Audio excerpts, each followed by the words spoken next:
there are still lots of things about space that we may never be able to answer, like is time travel possible? Or are aliens living somewhere else in the Milky Way? But there is one thing I believe about space. Space is trying to kill me. Space isn't out to get me personally. It's also trying to kill you and everybody else. Think about it. Space doesn't naturally have what we need to survive when we travel there. No air, it's too hot or too cold, no ozone to protect us from those nasty UV rays either. This all sounds bad, but what can space really do to me if I stay on Earth? What we need to understand is that objects in space can cause people to think their days are numbered, even when there are events on Earth that can hurt or kill us before something from space does. So what are the odds that one of these objects will really affect Earth and you and me in our lifetime? Well, we can take what we know about the universe to try and figure that out. You might have heard stories about asteroids hitting the Earth. That would be pretty bad. Scientists think asteroids might have killed off most of the dinosaurs.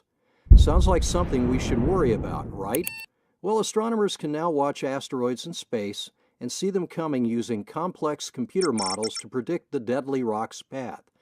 For a while, the reported odds that asteroid Apophis would strike Earth in 2036 were once 1 in 625.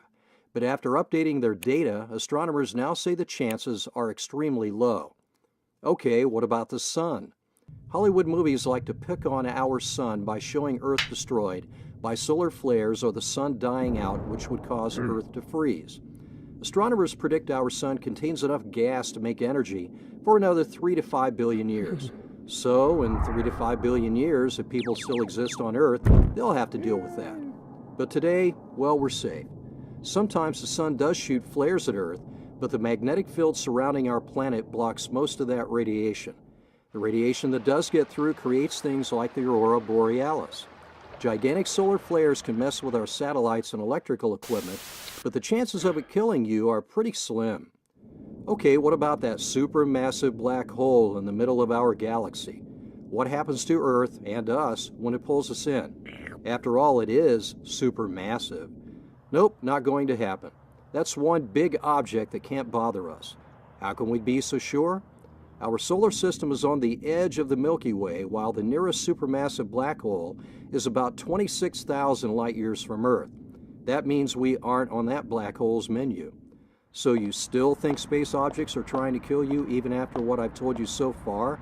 I think I've even convinced myself that odds are really good that space and the objects up there won't kill me after all. But I'll probably keep looking up just to make sure nothing is headed my way.